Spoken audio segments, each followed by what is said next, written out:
Hello friends, this is BS academy classes presented by Sandeep. आज के इस वीडियो में सीबीएसई यूजीसी नेट का हम एक वीडियो और देखेंगे और उसमें हम एक पेपर को सॉल्व करेंगे।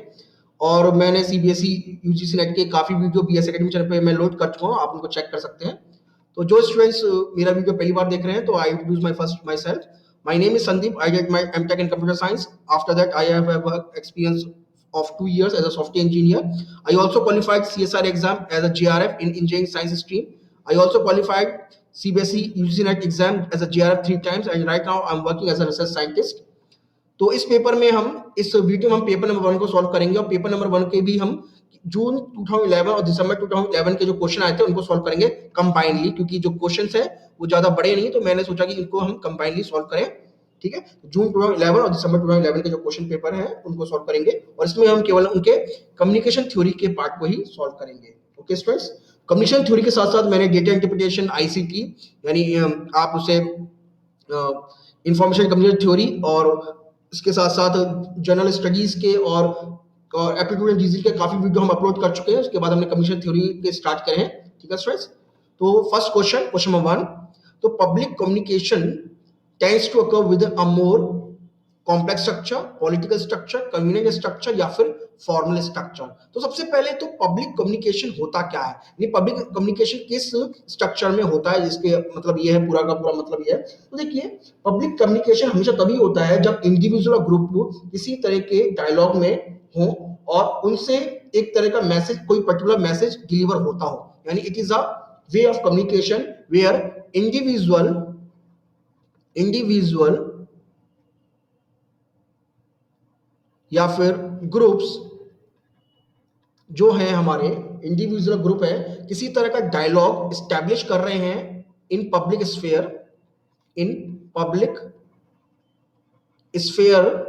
स्फेयर में, और उनका मेन मकसद किसी भी तरह का एक जो मैसेज होता है वो पर्टिकुलर ऑडियंस तक पहुंचाना होता है।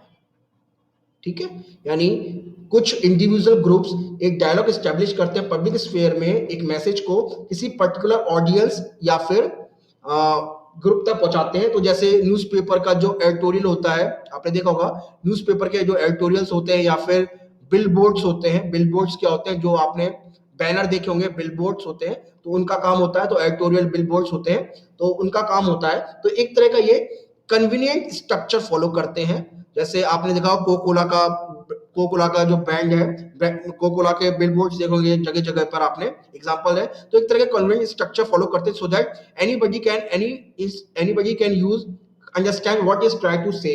यानी जो मैसेज है वो हमें किसी ऑडियंस तक, पर्टिकुलर ऑडियंस तक आराम से पहुंच जाए। तो it is a convenient structure, complex structure नहीं होना चाहिए और पॉलिटिकल स्ट्रक्चर भी नहीं होना चाहिए और फॉर्मल स्ट्रक्चर भी नहीं होना चाहिए। It is a convenient structure. Next question number 2, transforming thoughts, ideas, message into verbal and non verbal sign is referred to as, यानी अपने थॉट्स, आइडिया को आप जब, आइडियाज या फिर थॉट्स को आप जब अपने किसी वर्बल या नॉन वर्बल में कन्वर्ट करते हैं, एक तरह से जब कन्वर्ट करते हैं, तो किस प्रोसेस को उनको गुजरना पड़ता है।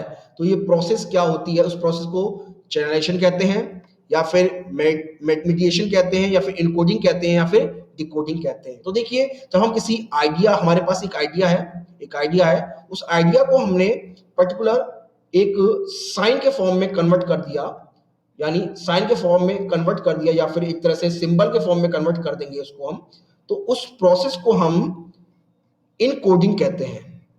यानी इनकोडिंग क्या होती है, हमारे पास जब कोई आइडिया होता है, उस आइडिया को जब हम साइन और सिंबल में कन्वर्ट करते हैं, तो उसको इनकोडिंग कहते हैं। तो C is the correct answer. बहुत सी बुक में इसका आंसर चैनलाइजेशन लिखा है, जो कि गलत है।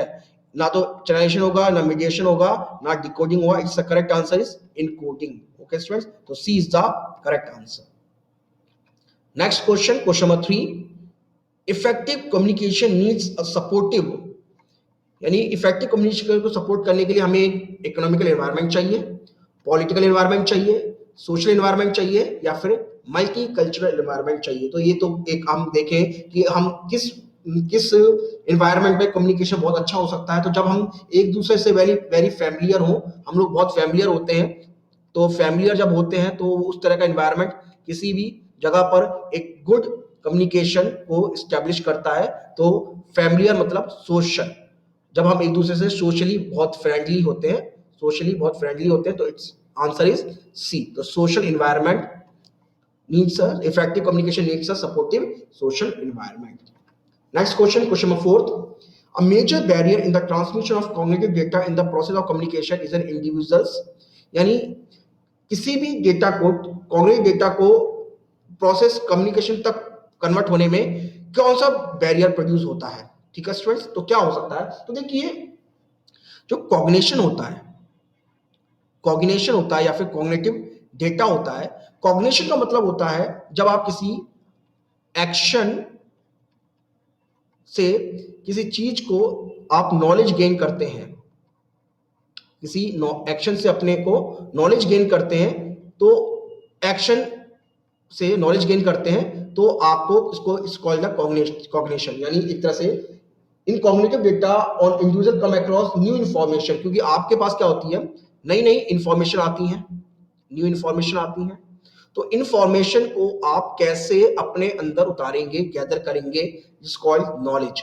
बट जो एक्शन होता है आपका, जो वो डिपेंड करता है आपकी एक्सपेक्टेशन पर, क्योंकि हो सकता है पास्ट में आपने उसके साथ उस तरह का डेटा जब आया होगा तो आपने कैसे रिएक्ट किया होगा। तो ये एक्सपेक्टेशन जो होती है, it is a major barrier. तो इसका जो आंसर है वो तो बी है। बहुत सी बुक में इसके आंसर डिफरेंट डिफरेंट दे रखा है, बट इसका जो आंसर है बी है। क्योंकि जब देखिए, जब आपके पास आपने कभी किसी चीज को सीखने की कोशिश करी होगी, नई चीज को सीखने की कोशिश करोगी, तो जब आपने उसको पहली बार सीखा होगा, हो सकता है बहुत साल पहले सीखा होगा, तब आपके सामने हो सकता है आपकी एक्सपेक्टेशन उस समय जो होगी वो अलग होगी, आप एकदम अलग है। तो जो एक्सपेक्टेशन होती है, हो सकता है आपका उस समय पास्ट में वो उसके साथ कुछ अच्छा एक्सपीरियंस ना रहा हो। तो ये जो होता है एक्सपेक्टेशन जो होती है, वो मेजर बैरियर प्रोड्यूस करता है हमें कॉग्निटिव डेटा को कम्युनिकेशन में कन्वर्ट करने में। ठीक है, तो इसका आंसर जो है वो एक्सपेक्टेशन है, B is the correct answer. Next question, question number fifth. When communicated institutionalization stereotype become, यानी जब हम एक दूसरे से कम्युनिकेशन करते हैं तो जो इंस्टीट्यूशंस में, ऑर्गेनाइजेशन के अंदर जो स्टीरियोटाइप्स होते हैं वो हो जाते हैं मिथ, रीजन, एक्सपीरियंसेस या फिर कन्विक्शंस। तो देखिए, जब हम किसी ऑर्गेनाइजेशन में वर्क करते हैं तो वहाँ के जो जो कुछ अनऑर्थोडॉक्स या फिर अनरूल कुछ ऐसी बातें होती है जिनमें हम बिल्कुल बहुत हैबिचुअल हो जाते हैं, तो वो उस तरह की जो स्टीरियोटाइप होते हैं हमें एक्सपीरियंस होता है। जैसे कि बहुत सी जगह पर ऐसा है, आज भी मैं देखता हूँ बहुत सी जगह पर यहाँ पे बहुत सी कास्ट को लेकर बहुत से लोग एक दूसरे के साथ खाना नहीं खाते हैं। तो it is a not a myth, it is not a reason, but it is a experience. तो इसमें when communicated institutions stereotype become experiences. ठीक है स्टूडेंट्स, तो जब किसी इंस्टीट्यूशन में या किसी ऑर्गेनाइजेशन में हम एक दूसरे के साथ बातचीत करते हैं तो एक दूसरे के बिहेवियर में पता चलता है, तो हम एक तरह का उस तरह के बिहेवियर जो स्टीरियोटाइप्स होते हैं, स्टीरियोटाइप एक तरह का नेगेटिव वर्ड है, it is a negative word, it is a negative word. Okay students, तो एक तरह के उनके हमें जो स्टीरियोटाइप है उनसे एक्सपीरियंसेस होना पड़ता है। बहुत सी बुक में इसका आंसर मिथ दे रखा है, प्लीज मिथ इसका आंसर नहीं है, it's answer is experiences. Okay students, next question, question number 6। In mass communication, selective perceptions is dependent on the receiver's competency, predispositions, receptivity या फिर ethnicity। तो सबसे पहली बात आती है सेलेक्टिव परसेप्शन क्या होता है। सेलेक्टिव परसेप्शन, तो सेलेक्टिव परसेप्शन क्या होता है कि जब individual perceive what they want to in media message while ignoring the opposing view. यानी देखिए, सेलेक्टिव परसेप्शन क्या होता है, किसको हमें गेन करना है और किसको हमें अपोज करना है, ये डिपेंड करता है रिसीवर के रिसेप्शन से, कि रिसीवर जो है किस वे से हमारे सिग्नल्स को रिसीव कर रहा है, यानी रिसीव कर रहा है या फिर रिसेप्शन कर रहा है, तो उससे हो सकता है वो गेन करे और हो सकता है उससे वो अपोज करे। तो it is totally depend upon the sender receptivity. तो C is the correct answer. Competency नहीं होगा, प्रीडिस्पोजिशन होगा, एथनिसिटी भी नहीं होगा। तो क्योंकि वो एक उसका एक अलग फ्रेम ऑफ रेफरेंस होता है, हर रिसीवर का एक अलग से फ्रेम ऑफ रेफरेंस होता है और उस फ्रेम ऑफ रेफरेंस के अकॉर्डिंग वो सिग्नल्स को रिसीव करता है। ओके स्टूडेंट्स, सिग्नल्स को रिसीव करता है। Next question, question number 7, photo bleeding means, यानी फोटो ब्लीडिंग से क्या समझते हैं? Photo cropping, photo placement, photo cutting या फिर फोटो कलर एडजस्टमेंट। तो देखिए यहाँ पे एक टर्म है एक तरह की, तो फोटो ब्लीडिंग का मतलब होता है एक तरह से फोटो कलर एडजस्टमेंट। ये इसका आंसर वैसे डी है। तो क्योंकि जब आप किसी पिक्चर में, एक साइंटिफिक टर्म है, वैसे बताने का जरूरत नहीं है इसमें, एक साइंटिफिक टर्म है जिसमें फोटो ब्लीडिंग एक तरह का फैक्ट, एक तरह की इसमें जो अंदर की जो कलर होते हैं, कलर एडजस्टमेंट होते हैं, उनको ठीक करना होता है। ठीक है स्टूडेंट्स, कलर एडजस्टमेंट करना होता है।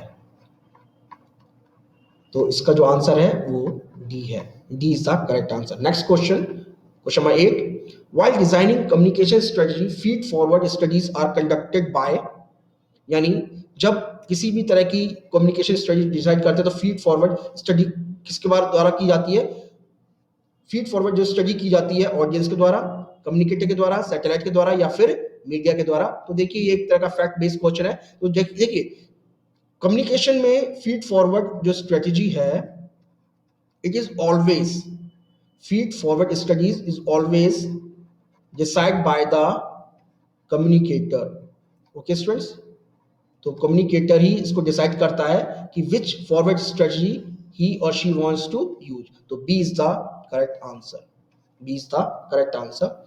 Next question, question number 9, in which language the newspapers have highest circulation, किस लैंग्वेज में न्यूज़पेपर का सबसे अधिक संख्या में निकलते हैं? इंग्लिश, हिंदी, बंगाली या फिर Tamil. It's a facts based question. तो बी इसका करेक्ट आंसर है, यानी सबसे ज्यादा न्यूज़पेपर हिंदी लैंग्वेज में निकलते हैं, क्योंकि 7 से 8 लैंग्वेज, 8 स्टेट में जो वहाँ की जो क्षेत्रीय भाषा है या फिर जो सारा कार्यभार होता है वहाँ पे वो हिंदी लैंग्वेज में होता है, इसलिए सारे अधिकतर जो न्यूज़पेपर निकलते हैं वो हिंदी न्यूज़पेपर में निकलते हैं।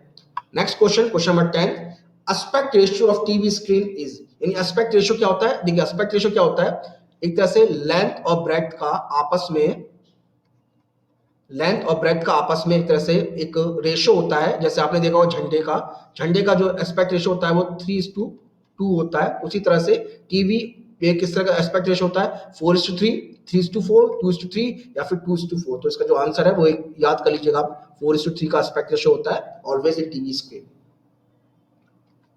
Question number 11, communication with oneself is known as, यानी जो हम आपस में बात करते हैं, आप आपस में अपने आप से जो बात करते हैं उसे क्या कहते हैं? Organisation communication, grapevine communication, interpersonal communication या फिर इंट्रापर्सनल कम्युनिकेशन। तो it is a facts based question. इसको हम इंट्रापर्सनल कम्युनिकेशन कहते हैं, जब हम आपस में हम सेल्फ से बात करते हैं, सेल्फ से बात करते हैं, it is known as intrapersonal. Intrapersonal, please इससे कंफ्यूज मत हो जाएगा। इंटरपर्सनल, इंटरपर्सन का मतलब होता है जब हम दूसरों से बात करते हैं। Okay students, next question, question number 12, the term site, SIT stands for Satellite Indian Television Experiment. Okay, Satellite International Television Experiment, C Satellite Instructional Television Experiment या D Satellite Instructional Teacher Education। तो जो इसका answer है वो C है। It's a facts based question. तो site की full form है Satellite Instructional Television Experiment। Okay students, तो स्टूडेंट्स हमने इस वीडियो में कम्युनिकेशन थ्योरी के काफी क्वेश्चन को सॉल्व किया, 2 साल के क्वेश्चन पेपर को एक में मर्ज करके देखा। तो अगर फिर भी आपको कोई डाउट है या फिर कोई क्वेरी है, so you can mail me at my email ID sandeep216@gmail.com।